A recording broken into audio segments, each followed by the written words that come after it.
what you see there really are a list of some current headlines. And frankly, they're pretty scary, okay? And I'm not here to tell you they're not scary, frankly.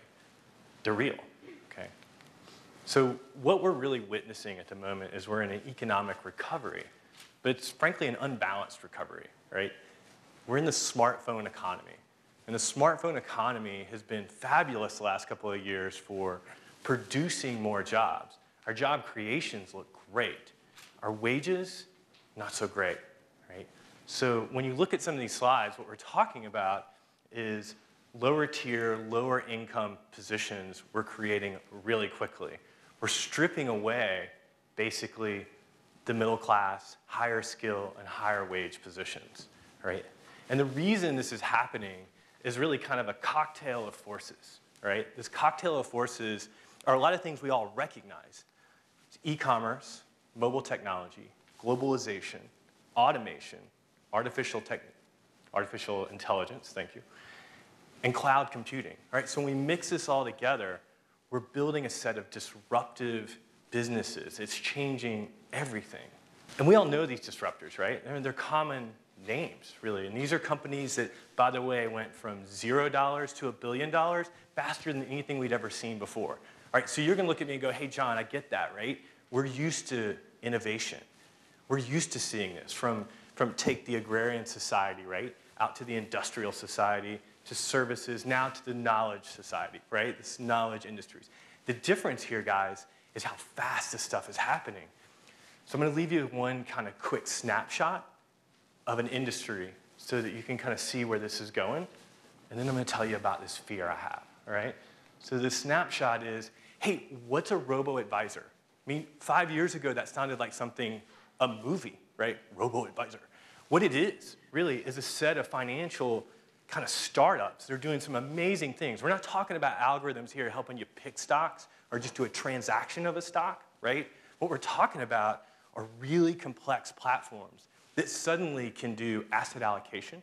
They can do tax harvesting. They can recalculate your portfolio on the fly for fractions of the cost of a financial advisor. Hey, think about a financial advisor for a second. Whoops, we missed that. He's somewhere in there. A financial advisor is something we kind of think about as being a high skill, right? Educated, experienced, high wage type of position. Well, when some of these companies like Betterment and Wealthfront, when they come in, we're talking about changing that job dramatically. Do they all go away? Nope. It gets cut in half, and then half again. And you can kind of see that. Hey, talk to the taxi driver with Uber, right? We're talking about these kind of things. One last big point here. So if you think I'm kind of off, right? There's a lot of really good research that would tell you that tell any of us, that over the next decade, 47% of the positions that we see today, jobs today, will be automated. Okay, we can argue over 47%, 52%, 32%. Regardless, huge impact of automation, right? Whew. It's a tough way to start a relationship with you guys. Like, start you off like here, right? Sorry. All right, so I'm John Breed. I'm an entrepreneur in residence at Florida State in the College of Business. And I really wanted to just give you context, all right? The sky isn't necessarily falling, but I want to walk you through a story, and then I want to walk you through kind of some ways we're going to deal with this stuff. But first, you need to understand that I have this huge fear, right? This fear that kind of came to light, and I'm going to share it with you. And frankly, I hope you kind of take that fear with you. If you don't have it today, I want you to kind of add it to your list of phobias. You know, right beside like spiders, right? You with me? And that fear is irrelevancy, okay? Imagine professionally, all you guys, from students out to the most accomplished people here, to suddenly hear you're not germane. You're off subject. You're irrelevant. Whew. Dude, those are painful things, right? All right, so that's this fear I have, okay? This fear of being irrelevant, waking up and not being able to add value, okay? And what happened to me was that, and it was paralyzing. I got kind of bitter about the whole process, and then I had to kind of come to own it, okay? So my story's pretty quick. At 40 some odd years old, my wife and I owned a company together. So my wife and my business partner. And we had built this company from nothing.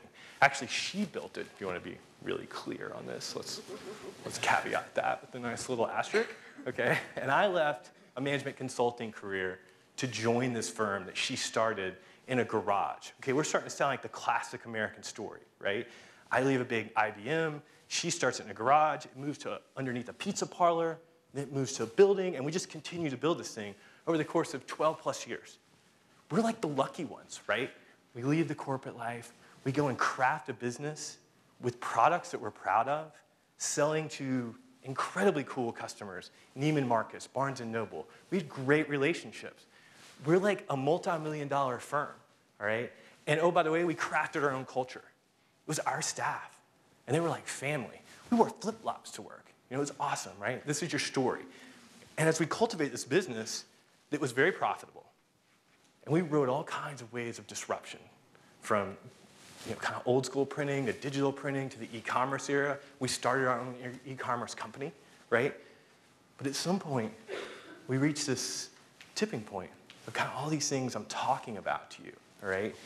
And the tipping point, we realized that this business, we couldn't move it forward.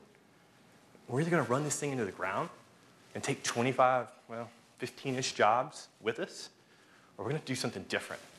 So what we did is we ended up selling out to a really fast-growing e-commerce company to protect the legacy of the company. Suddenly, we're like unemployed, right? So I learned 4 big lessons, and that's really what I'm trying to do. I want you to fear irrelevancy. I want you to take kind of these things that I learned, and hopefully it helps you, all right? So first and foremost, you got to manage yourself like a startup, all right? I know that sounds a little cliche, and you go, what the hell does that mean, right? What I'm telling you is you got to get back to your source code. You know, we were just talking about that in your talk, right? Let's get down to how are we built? We were built to be problem solvers. We were built, literally, our source code was to solve problems, survive, grow, thrive. Hey, is anybody listening to me? Right? That's what cool companies do. That's what startups do. That's how they disrupt. You with me? All right? So you got to take that mentality and say, hey, I got to get back to those kind of things. Me, John Breed Incorporated, you Incorporated, right? Right? The next big step I learned is I got to develop skills constantly. And it's got to be both deep in domain knowledge, and by that I mean things that you're interested in or industries that you're in today. Get deeper. Go learn more. Go see who's doing it better than you. And at the same time, you got to do this thing horizontally, right? You got to add on skills outside of that domain. You couple those two together, and you got to do it consistently. Facebook, their app, right? Mobile app. You guys ever notice it's like constantly comes up for update? You know why? Because they're always adding skills. They're always adding capabilities, or they're fixing things, right? They do it every 2 weeks. They commit to do it every 2 weeks. That's a huge company, right? You can do that too. The next thing I think you got to do is you got to rethink risk. This is really hard for me as a capitalist, right? To rethink risk. Like, holy cow. And I'm stealing this term from a guy named Reid Hoffman, who you guys should, if you don't know who he is, go find out who he is. He's a co-founder of LinkedIn. He's fabulous, right? You got to move your risk. It's riskier not to be in permanent beta, right? If you think that you're doing the same thing every day, the same job every year, adding the same level of value, and you expect a raise along that process, let me tell you about what happens there. You're ripe for disruption. Totally right. Okay, I'm in permanent beta. I'm committed to this stuff. I believe this stuff, right? The final kind of, this idea of, if you're taking the safe path, you think you're mitigating your risk. I contend in the macroeconomic environment that we're in, and at the micro level of your startup, you're not mitigating risk, brother. You're expanding your risk real fast, okay? I've seen it happen. I've felt it happen, right? The last and final piece of this is the glue, all right? I'm thinking about maximizing transactions all day long. Maximizing my time. What's it worth per hour? How am I going to grow it per hour? How do I scale it, right? You hear that stuff all day long? I learned really quick, being an intern and a volunteer, to get those skills up. My network expanded dramatically. I got way better at solving problems. Where I saw friction and chaos was opportunity, not necessarily for me, to help people. right? And if I did all that kind of stuff, what really happens is that you start to value kind of learning over money, and the money begins to take care of itself. Like, and I've seen it happen. I've witnessed it. Not just for me. I've seen it happen to a whole host of people. Right? So a startup, this is a great definition from the lean startup model. If you guys don't know it, Eric is amazing. But the reality is, catch the last two lines, extreme uncertainty. That's the world we're living in. If you don't know you're living in that world, you need to kind of get a hold of that real fast. And it's about producing new products and services under extreme conditions. That's the talk of the new cities. That's the talk of what you're talking about innovation-wise, right? We got to own that stuff. We got to learn it globally, and we got to apply it locally. Does that make sense? Entrepreneurship, I teach it in the College of Business today, right? I'm around really smart students all day long, walking them through these ideas. This ain't no art. It's not a science, dude. It's a practice. There's a methodology, and you got to drive to it. All right, so this is my quote. That's why I didn't put my name on it, because it's just not nearly as cool as their quote. But hey, you're a startup every single morning. Wake up that way. Start up your business that way every single morning, okay? Last big point. Entrepreneurship is one of the most powerful, positive forces in the world today, right? It pulls people out of poverty. It gives them value. It channels creativity. It expands life expectancy.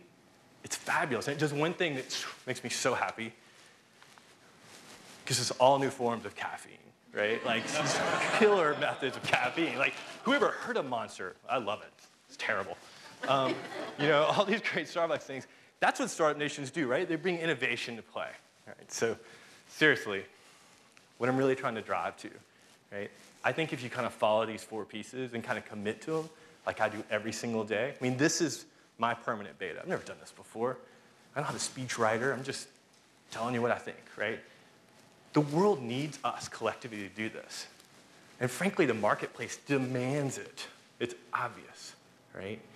And the cool thing is, I think if we take this stuff on and we start to spread that entrepreneurship piece, I think we have a chance to close that wealth gap, that wealth divide, right? And the digital divide we all talk about. I mean, we all can learn IT skills. I'm taking one this summer. I'm teaching classes while taking an online class to learn my 3rd coding language, right? I was not a coder. Python's my new one. I'm doing it for free while traveling with my daughter across country with a laptop. You can too, right? Thank you very much.